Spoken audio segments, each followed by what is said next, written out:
December 16, 1944, Ardennes Forest, Belgium. The cold bites through the thick wool of American uniforms. Snow lies heavy on the pine branches, clinging stubbornly to the trunks, muffling every footstep. A thin gray light leaks between the trees, revealing the uneven terrain, where the forest floor is littered with frozen leaves, discarded rifles, and the remnants of supply crates. The silence is deceptive. Every soldier knows the lull may be the calm before a storm. Private First Class James Jimmy O'Connor of the 101st Airborne presses his back against a ridge, frost crusting on his helmet. He peers through the frozen branches, eyes scanning for movement. The men around him huddle near the small fire, smoke curling lazily into the pale morning sky. "Too quiet," mutters Sergeant Reynolds, his voice barely audible over the wind that whips through the trees. For weeks, reports of German movements had seemed routine, scattered rumors at best. But tonight, whispers spoke of something larger. A push through the Ardennes, they said. Impossible terrain, dense forests, winter snow, but the Germans had always taken risks before. O'Connor shivers, both from cold and apprehension, imagining what lay beyond the tree line. Tanks, infantry, perhaps the deadliest blitzkrieg since D-Day. At 5:30 a.m., the first artillery shells scream overhead. The sound is almost surreal, a metal cry that cuts through the morning fog. Soldiers scramble, gripping rifles, boots skidding in ice. A round lands nearby, tearing up frozen earth and snow, showering men with a mix of dirt, ice, and splinters of wood. Men scream, some from shock, others from instinct. Captain Henry Smith of the 327th Glider Infantry surveys his scattered platoon. "Form up! Hold the ridge!" he commands. His voice is firm, carrying over the crackle of distant explosions. Around him, men obey, but the tension is visible in every tremble of their fingers and in the stiff, unnatural way they press their faces into scarves. They are underprepared, poorly equipped for a German offensive that had caught even higher command by surprise. Through the frozen forest, German troops advance. Waffen-SS units, experienced and battle-hardened, move like shadows among the trees. Their tanks, Panzer IVs and Tiger IIs plow through the snow, engines roaring, tracks shredding branches. The Americans have only M4 Shermans, lighter and fewer in number, with supply lines stretched thin. Here, in these remote hills, the war will test men's courage and endurance in ways that few had imagined possible. Private O'Connor hears a voice behind him. It's happening. Right here. He glances back to see his friend, Thomas, crouched beside a knocked-over tree. There is no panic, only a grim awareness. The battle has begun, and survival will demand more than training, it will demand instinct. The first skirmish erupts near a small crossroads. Machine gun fire rakes through the trees. Men drop instinctively, their bodies flattening against the snow, faces white not just from cold but from fear. Bullets chatter, ricocheting off trunks, shattering branches. O'Connor returns fire, his breath forming a cloud that mingles with the smoke. Every shot feels both futile and necessary. Every heartbeat feels like a drumbeat of an unrelenting rhythm. Behind the front line, artillery observers and makeshift foxholes try to call in support, only to be met with static and confusion. Snow interferes with radio signals. Command units are scrambling. In this frozen expanse, communication is as fragile as the thin ice covering the forest streams. Yet somehow, men cling to the rules drilled into them for months. Advance when told, retreat when necessary, hold position if no order comes. Inaction is deadly, but action can be just as lethal. By mid-morning, the first full German assault has met resistance, but at a high cost. Frostbitten fingers, raw from gripping rifles. Exhausted bodies from endless hours of patrolling, sleeping in the snow. Minds clouded with fear of the unknown. And still, they fight. They fight because retreat is not an option, because their comrades depend on them, because holding the ridge is the only thing standing between the Ardennes and a German breakthrough that could alter the course of the war. O'Connor looks to the horizon. Through the haze of snow and smoke, he glimpses the armored column advancing, silhouettes moving with deadly precision. The Ardennes, a forest that should have offered concealment, has become a crucible. Every man knows that the coming days will be a test of endurance, courage, and sheer human will. And somewhere in the trees, beneath the steel shadow of German tanks, the first seeds of what history will call the Battle of the Bulge are planted. The snowstorm thickens as morning bleeds into afternoon. Visibility drops to mere yards. Every step is a struggle. Each foot sinks into icy powder, leaving prints that vanish almost immediately under fresh snowfall. The forest, once a quiet refuge of muted white, now resonates with the guttural roar of German tanks and the staccato crack of rifles. Corporal Thomas "Tommy" McBride of the 99th Infantry Division crouches behind a felled pine, mud-streaked and numbed from the cold. Around him, soldiers dig shallow foxholes, the frozen earth tearing at their fingers. The air smells of gunpowder and pine sap, a bitter cloying scent that sticks to the throat. "Hold steady," McBride whispers, more to himself than anyone else. Beside him, Private Leonard Hughes shivers uncontrollably, his M1 Garand jammed with ice. Every breath is a cloud, every heartbeat a drum warning of the approaching storm. At the edge of the forest, German infantry press forward, their white winter camouflage blending into the landscape. They move in squads, disciplined and unflinching, supported by mobile artillery that hammers frozen ridges in calculated intervals. Orders echo through the lines in clipped German. Vorwärts! Schnell! The Americans, under strength and scattered, struggle to organize a coherent defense, relying on small unit initiative rather than coordinated fire. Near the crossroads of Clairvaux and Houffalize, 101st Airborne units establish a perimeter. Captain Henry Smith's voice carries over the wind, amplified by a small bullhorn. "No ground lost! Hold Bastogne at all costs." His words are both command and plea, acknowledging that the town represents a critical bottleneck. Should Bastogne fall, the Germans could slice through the thin Allied lines, threatening the entire northern front.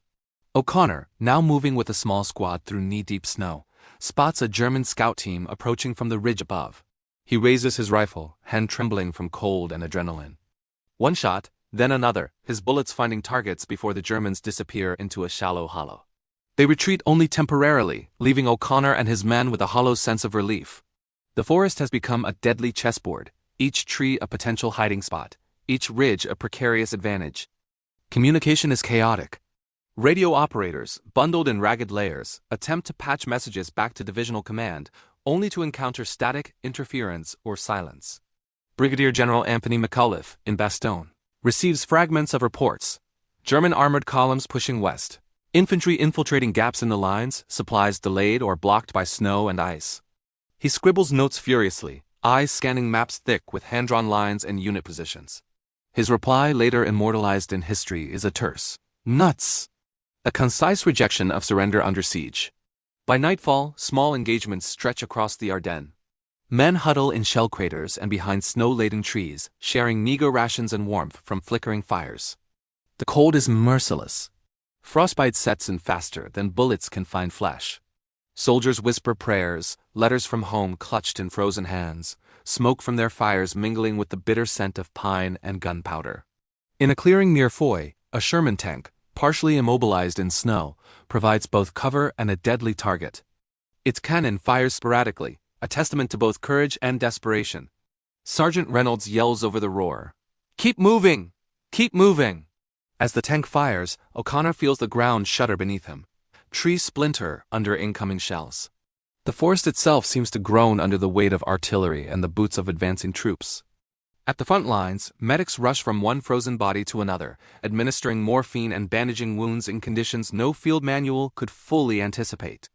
Private First Class Hughes cries silently as he watches his friend collapse from a gunshot wound, the snow around them staining a darker, permanent white.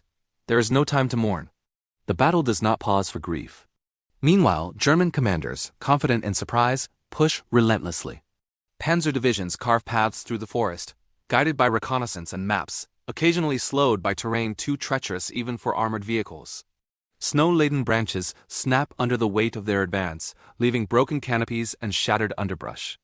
But every pause gives American troops a chance to regroup, to fire from concealment, to delay the enemy's progress.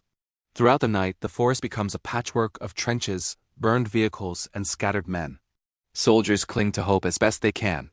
Letters, dog tags, and small tokens of home are pressed into pockets against frostbite. Fires burn low, casting long, trembling shadows over the uneven terrain. Somewhere in the distance, the faint echo of a German band playing marches filters through the trees, a haunting contrast to the screams, groans, and gunfire closer at hand. By the second day, it becomes clear that the Ardennes will not yield easily. The Americans, despite being caught off guard and outnumbered, fight with a mixture of training, improvisation, and sheer will. Every ridge defended, every village held, every shell fired is a statement. They will not be swept aside without blood, courage, and sacrifice. And though the night is cold, the snow deep, and the enemy relentless, There is a stubborn pulse of hope in the hearts of those who hold the line. December 18, 1944. Bastogne, Belgium. Snow swirls through the narrow streets of Bastogne like a living thing, driven by a biting wind that cuts through every layer of clothing. The town, surrounded by dense Ardennes forest, has become an island of resistance, the last stronghold of American forces against a German tide that threatens to engulf the entire northern front. Inside the town, the 101st Airborne Division scrambles to fortify positions.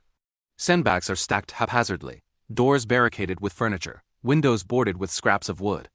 Men shiver as they dig shallow trenches in frozen earth, their gloved hands raw and bleeding. Mortar are repositioned atop snow-dusted rooftops, and machine guns are manned in every available nook. This is no leisurely preparation, it is desperate improvisation under siege. Brigadier General Anthony McAuliffe paces the headquarters of the 101st, a commandeered school building near the town square. Maps cover every surface. Radio operators attempt to contact Division Command and armored units to the west, but static dominates most lines. Intelligence reports German forces closing in from multiple directions. The 2nd Panzer Division from the north, the 1st SS Panzer from the east.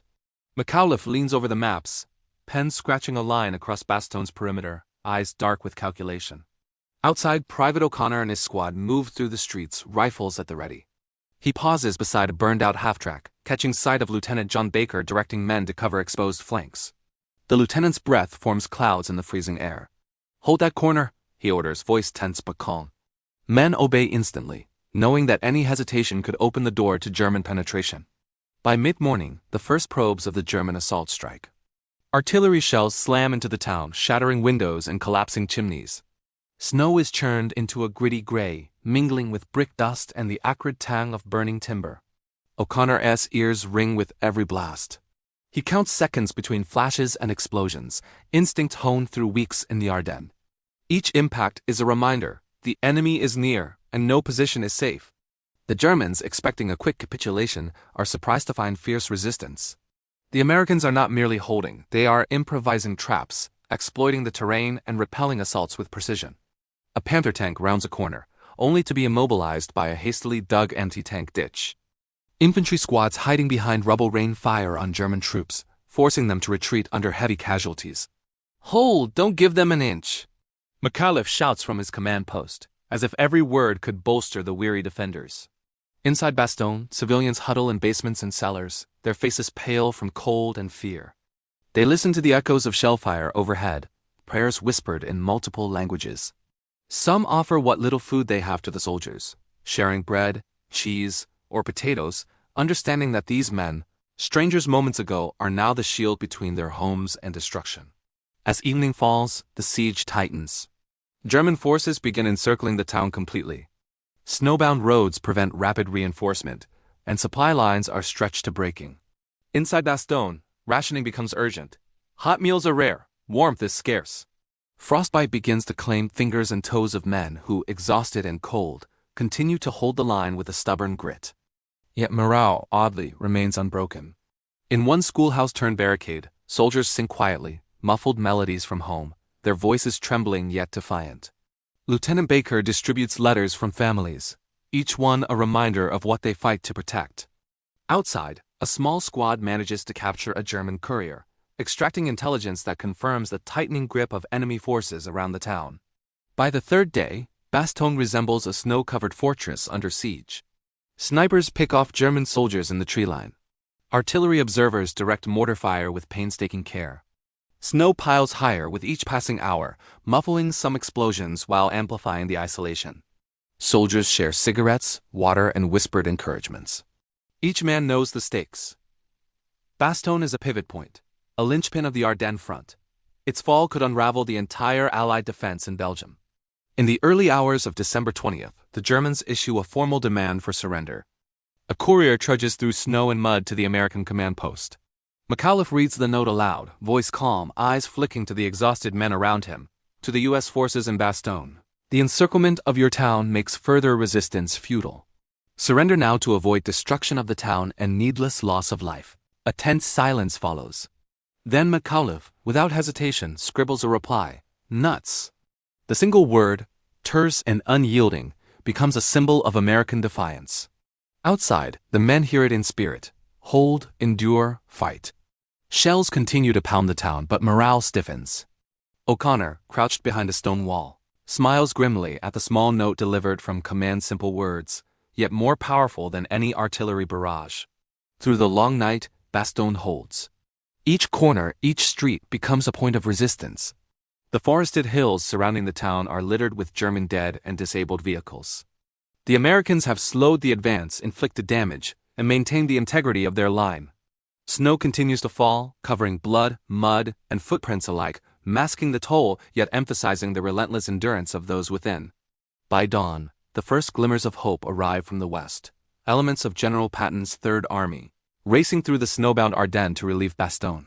Reinforcements are coming, but the town will not survive unscathed. Inside, soldiers brace themselves for renewed assaults, aware that every hour is a victory, every man alive a testament to human will under fire. December 22, 1944.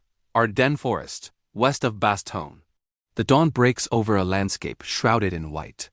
Snow blankets the trees, muffling sounds, yet the air vibrates with a distant rumble of tanks and artillery. General George S. Patton's Third Army, racing against the clock, moves like a tidal wave through the frozen Ardennes, determined to relieve the encircled town. Columns of Sherman tanks, half-tracks, and jeeps churn through deep snow, soldiers' breath steaming in the bitter air. Every mile gained is a battle in itself. Fallen trees, mined roads, and German resistance slow the advance. Yet the determination is relentless. Inside Bastogne, the defenders sense a shift. Soldiers like Private O'Connor peer through the snow-laden streets, catching glimpses of allied armor to the west. Morale rises, but the siege is far from over. German forces, now aware of the approaching relief, press harder. Artillery shells fall in rapid succession, sending clouds of snow and debris into the frozen streets. Machine guns rattle from hidden positions in the ruined buildings, cutting down those who dare move above the snowdrifts.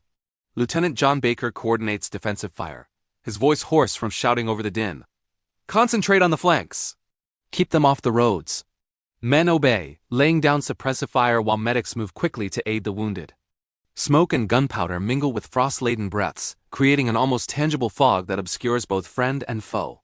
Every street corner is a battlefield. Every building a potential tomb or sanctuary. Meanwhile, Patton's forces fight a grueling march. The 4th Armored Division encounters a mix of German rearguard units and hastily constructed fortifications. Tanks fire into the woods, shells exploding among frozen trunks, sending snow cascading like waterfalls. Infantry wade through drifts that reach their knees, rifles in hand, eyes scanning for snipers. Despite exhaustion, the men push forward, driven by urgency and the knowledge that Bastogne depends on them. The Germans attempt to intercept Patton's advance with sudden ambushes. Panthers and tigers burst from wooded ridges, firing on Shermans from concealed positions. Explosions shake the ground, throwing snow and splintered wood into the air. American tankers, trained for speed and aggression, return fire with calculated volleys, aiming to disable the German armor while minimizing exposure.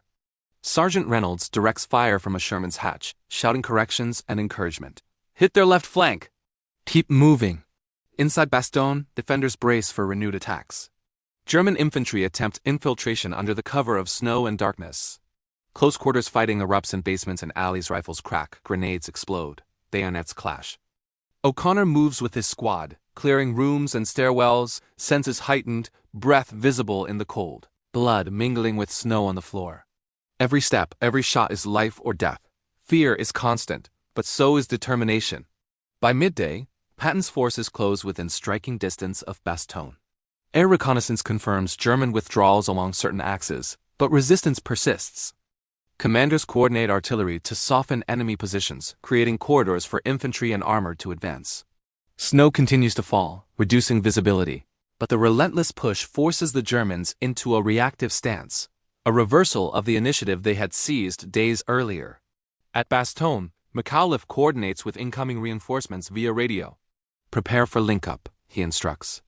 Soldiers reinforce positions that had been heavily battered, repairing barricades, redistributing ammunition, and tending to the wounded. Every man understands that this is the moment they've been waiting for. The tide may finally turn.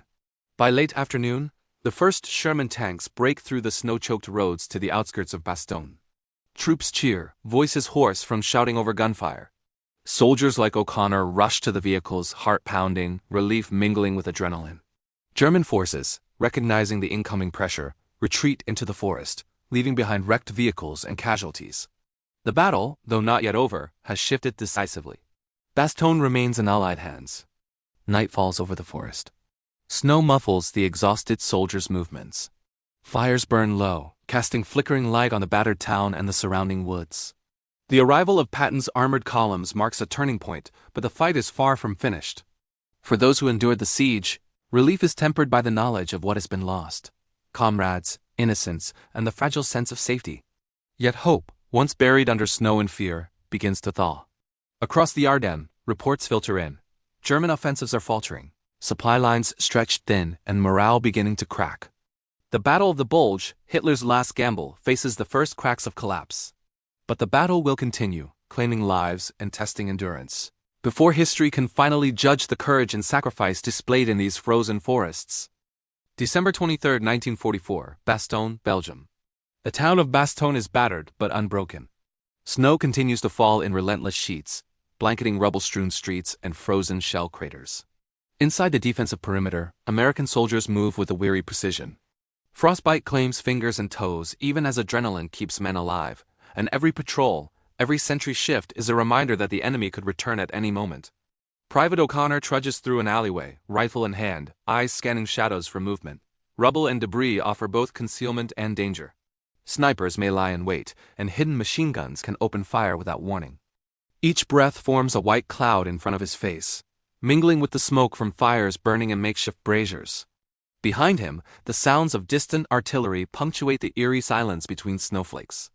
Inside the command post, Brigadier General McAuliffe coordinates the delicate task of reinforcing defenses while preparing for potential counterattacks. Maps are dotted with markers indicating German positions, now sporadic but still dangerous. Radio chatter crackles with reports of movement in the forest and minor probes against the town as outer edges.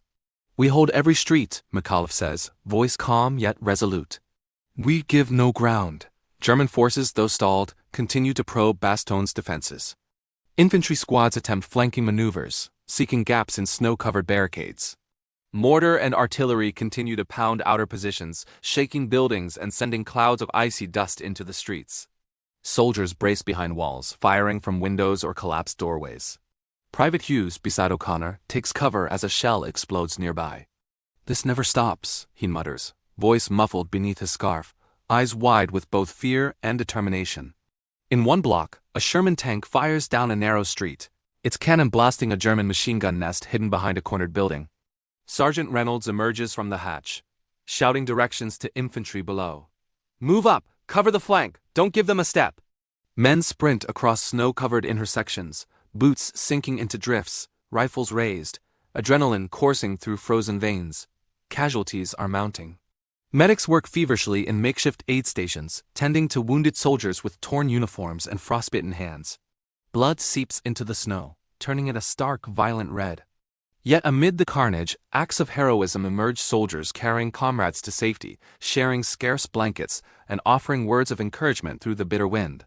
The humanity in these moments stands in stark contrast to the violence surrounding them. At the outskirts, German armor makes a brief, desperate push. A Panther tank roars down a snow-choked road, firing into a ruined street. American Shermans engage, shells smashing into frozen earth and wrecked buildings. Infantry squads use every ounce of training to harass the enemy, throwing grenades and firing anti-tank rockets from concealed positions. The tank halts, disabled, smoke rising from its engine. Victory is temporary, but each small success strengthens morale within the beleaguered town. Meanwhile, civilians huddle in basements and cellars, listening to the muffled echoes of combat. They offer what aid they can: soup, bread, or blankets to the soldiers defending their homes. Each interaction is a reminder of the stakes. Bastogne is more than strategic terrain. It is a community under siege, dependent on the courage of its defenders. By late afternoon, Patton's Third Army has closed further, shelling German positions from the west and clearing paths through the forest. American artillery pounds enemy concentrations, forcing the Germans into defensive postures. Bastogne's defenders, now reinforced with fresh troops, coordinate closely with the approaching columns. Small unit patrols push outward cautiously, reclaiming ground lost in earlier skirmishes. Night falls, and the town rests uneasily under a heavy snowfall. Fires burn low in the streets, providing scant warmth. Soldiers huddle in dugouts, foxholes, and ruined buildings, exchanging whispered stories of home and quiet reassurances. Though exhaustion is palpable, the collective determination is unbroken. Bastogne has held, but every soldier knows the battle is far from over. Outside the town, German forces withdraw into the forest under pressure from both Bastogne's defenders and Patton as advancing units. Their offensive, once a swift gamble, begins to show cracks over extended supply lines, exhausted troops, and the stubborn resistance of American soldiers making further progress increasingly costly. Yet for those inside Bastogne, the immediate concern remains: hold every street, every corner, every building, and endure another freezing night of siege. The night air is thick with the scent of smoke, gunpowder, and pine. Snow muffles the world, yet the tension is relentless. O'Connor crouches in a ruined building, rifle across his lap, listening to the wind whip through shattered windows. Each echo, each distant report of artillery, is a reminder of the price paid and the resilience demanded. The Battle of the Bulge, Hitler's last gamble, has been checked, but the struggle to survive, to protect Bastogne, continues. December 26, 1944, roads west of Bastogne, Ardennes, Belgium. The forest trembles under the combined roar of artillery and armored columns. Patton's Third Army, relentless despite snow-choked roads and exhausted men, has cut through the German lines, smashing pockets of resistance and clearing the way toward the encircled town. Shermans roll over frozen ruts, engines steaming in the bitter cold, while infantry follow, weapons at the ready, boots crunching in knee-deep snow. Every mile gained is both a triumph and a hazard. Mines, ambushes, and hidden snipers litter the path, turning progress into a deadly crawl. Inside Bastogne, the defenders sense the approaching relief. Spirits, long strained by days of siege, surge with a cautious optimism. Brigadier General McAuliffe coordinates the first tentative link-up with reconnaissance units from Patton's forces. "Keep the flanks secure," he instructs. "Watch for traps. Don't get overconfident." Men ready themselves, checking weapons and reinforcing barricades, knowing the German army may attempt desperate last stands to slow the Third Army's advance. Outside the town, the first armored elements of Patton's vanguard arrive near the outer edges. A Sherman column, led by Sergeant Reynolds, moves cautiously down a narrow snow-laden road, tanks ready to fire. Frozen trees scrape against steel hulls, but the men inside focus solely on the mission. The German defenders, demoralized by days of attrition and constant counterattacks, fall back under heavy artillery fire. Small engagements erupt as American infantry push forward, clearing woods and ruined villages, block by block. Private O'Connor and his squad are among the first to make contact. They race through side streets, rifles raised, and spot the familiar silhouettes of Third Army troops cresting a snowy ridge. A cheer rises from Bastogne's defenders, muffled by the howling wind but no less powerful. Men embrace, shake hands, exchange hoarse words of relief, their breath steaming in the freezing air. The link-up has begun. German forces, recognizing the inevitability of Bastogne's relief, attempt to regroup. A Tiger tank roars from a hidden flank, firing at advancing Shermans. Sergeant Reynolds directs fire, targeting its tracks, immobilizing the beast. Infantry squads charge forward, throwing grenades and firing from cover, forcing the remaining German infantry to retreat further into the forest. The combination of Patton's mechanized might and Bastogne's defenders proves overwhelming. By late afternoon, the siege is effectively broken. Bastogne is surrounded no longer. Supply lines are reopened, and reinforcements flood in. Soldiers move through the streets distributing rations, tending to the wounded, and fortifying positions that have been battered for days. Fires are lit in the town square, sending smoke curling into a gray sky, a small but visible symbol of regained control. Amid the chaos, acts of courage continue. Medics dash through the streets, braving occasional sniper fire to rescue wounded men. Infantrymen, weary from days of battle and near starvation, carry ammunition and equipment to newly reinforced positions. Every movement, every effort, reinforces the sense of collective endurance and defiance against the foe that had hoped to crush Bastogne swiftly. Elsewhere in the Ardennes, the German offensive falters entirely. Supply shortages, harsh winter conditions, and relentless Allied counterattacks force them into retreat. Columns of panzer and infantry withdraw under fire, leaving behind equipment, wounded, and prisoners. For the first time in nearly 2 weeks, the initiative shifts decisively. Hitler's gamble, intended to split Allied forces and seize Antwerp, lies in ruins amidst the snow-laden forests of Belgium. Inside Bastogne, O'Connor pauses on a street corner, surveying the aftermath. Buildings are shattered, vehicles burned, and streets scarred by shell craters. Yet the American flag flutters atop a makeshift pole, a testament to human endurance and the refusal to surrender under impossible odds. Soldiers exchange stories of survival, recounting moments of fear, ingenuity, and unbreakable will. As night falls over the Ardennes, the town rests under the watch of Allied forces. The siege has ended, but vigilance remains essential. Soldiers huddle in warmth where they can find it, exchanging quiet words with comrades, sharing sparse food and letters, reflecting on the price paid. Bastogne has survived, the Bulge has been blunted. The battle is not yet finished across the region, but the tide has irrevocably turned. The Ardennes campaign, Hitler's last desperate offensive on the Western Front, has met its limits. Bastogne stands as a symbol of resistance, endurance, and coordination. A human story carved into the frozen landscape, forever etched into the annals of history. December 27th to 30th, 1944, Ardennes, Belgium, and Luxembourg. With Bastogne relieved, the Allied forces shift from survival to counteroffensive. The landscape, once dominated by German tanks and frozen infantry, becomes a theater of relentless pursuit. Snow-choked roads now carry Shermans, half-tracks, and trucks laden with ammunition and reinforcements. Infantry march alongside, rifles ready, boots crunching in the fresh white, eyes scanning the tree line for the ghost of any remaining enemy. Private O'Connor moves with his squad along Route 62, now secured by Allied armor. The forest, previously hostile and impenetrable, gradually falls quiet as German units retreat under pressure.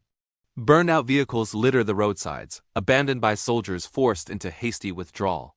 The air is thick with the smell of smoke, gunpowder, and diesel, a bitter reminder of the week's relentless fighting. Commanders coordinate across multiple fronts. Patton's Third Army pushes east and north, linking with the 1st and 9th Armies, while artillery shells systematically hammer known German positions, clearing paths for infantry and armor alike. Every hill, every ridge, every village is contested.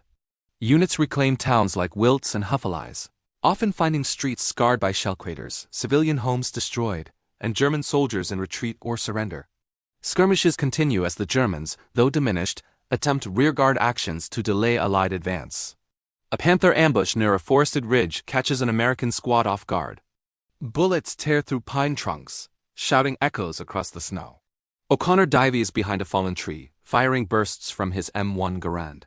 One by one, German soldiers are neutralized or forced to retreat as artillery support arrives, shells cracking through the canopy above, sending snow and splinters raining down.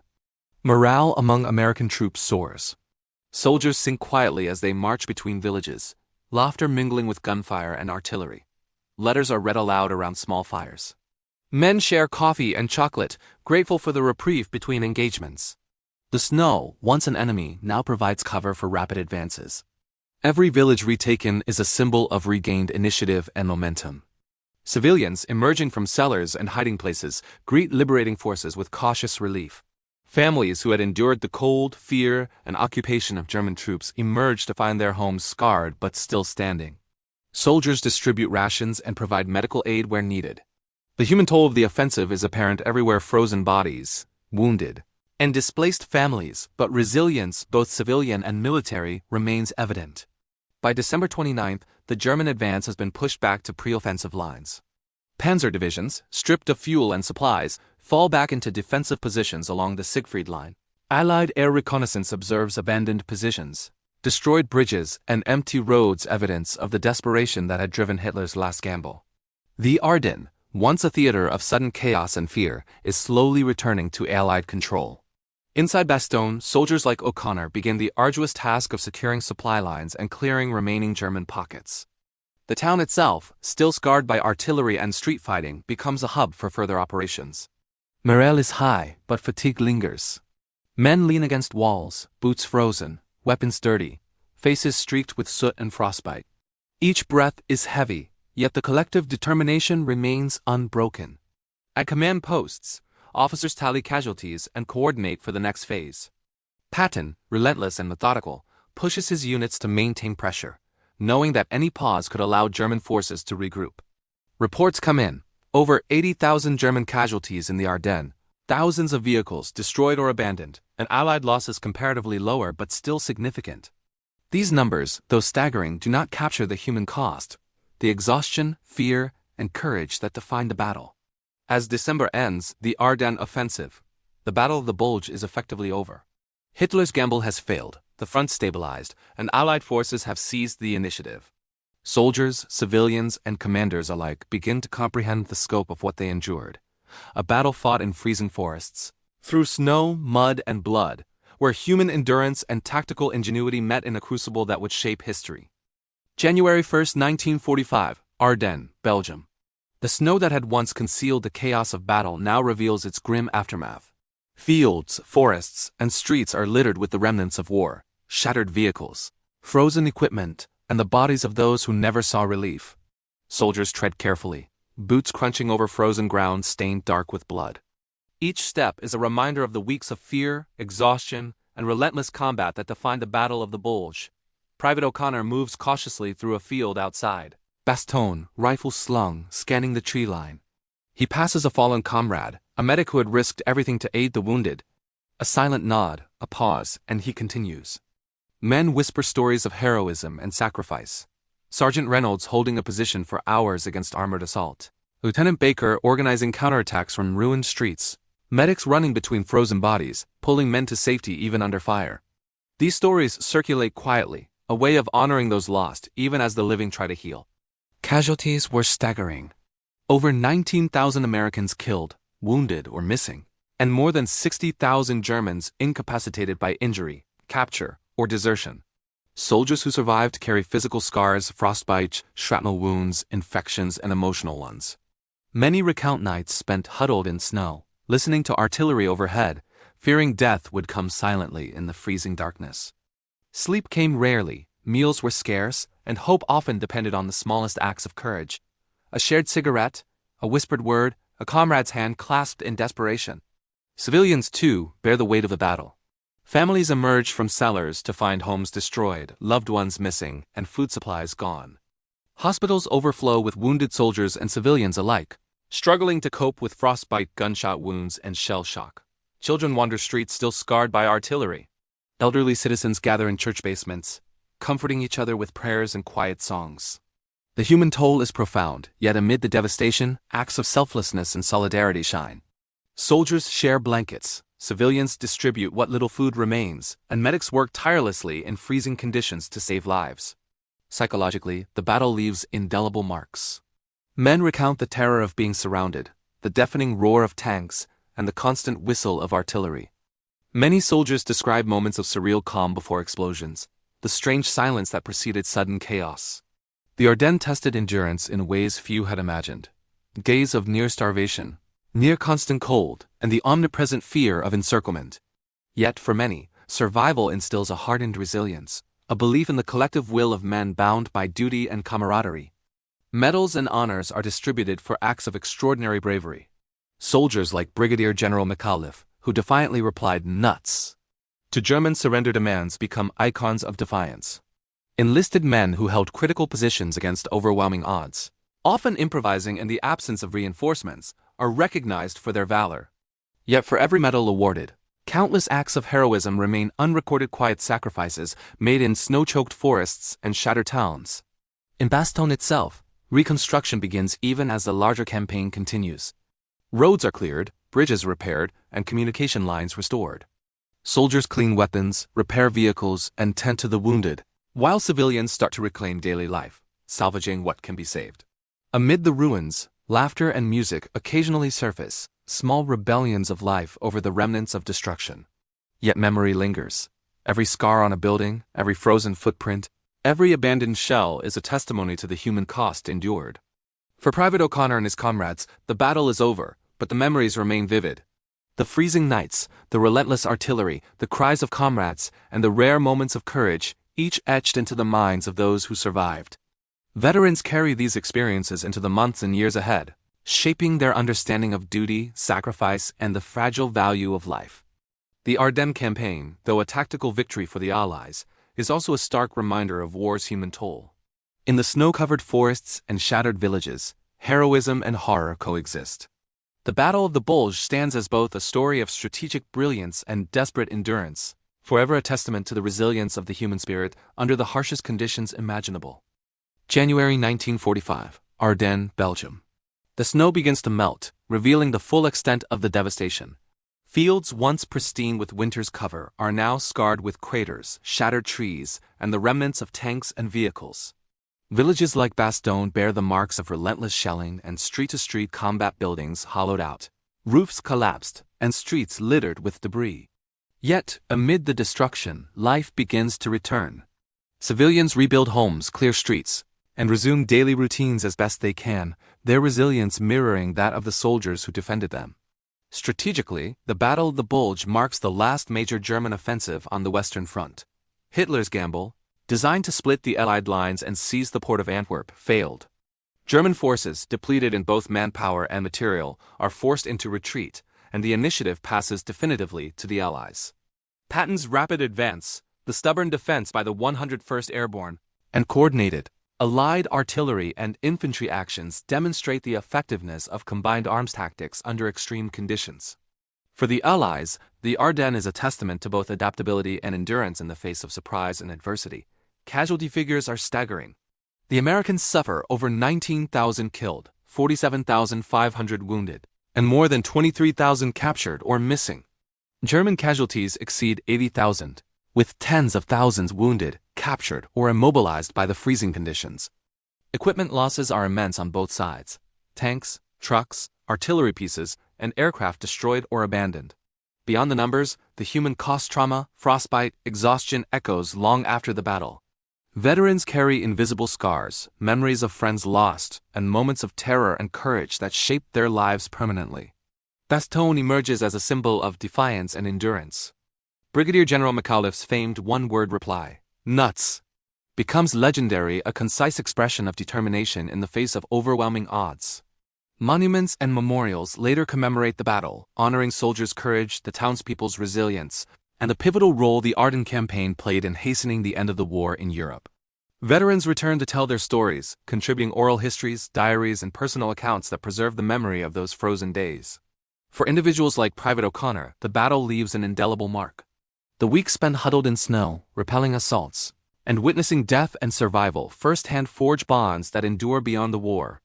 Comradeship becomes a defining memory, the shared moments of fear, hope, and ingenuity under impossible circumstances. Stories of acts both large and small, saving a comrade, holding a corner against armored assault, sharing warmth or food, are recounted long after the guns fall silent. Historically, the Ardennes campaign demonstrates the interplay of strategic planning, rapid mobility, and the importance of morale under duress. The Allies' ability to adapt to surprise attacks, exploit terrain, and coordinate multi-branch operations proves decisive. Conversely, the German failure highlights the limitations of overextended supply lines, misjudged intelligence, and reliance on audacious but unsustainable gambles. Military scholars cite the Battle of the Bulge as a study in resilience, improvisation, and the human factors that influence combat outcomes. The winter of 1944-1945 leaves a lasting imprint on the collective memory of the war. The snow-cold and forested terrain of the Ardennes are not just physical obstacles, they become symbols of endurance, testing soldiers' courage and civilians' fortitude. Bastogne, in particular, becomes a focal point for remembrance.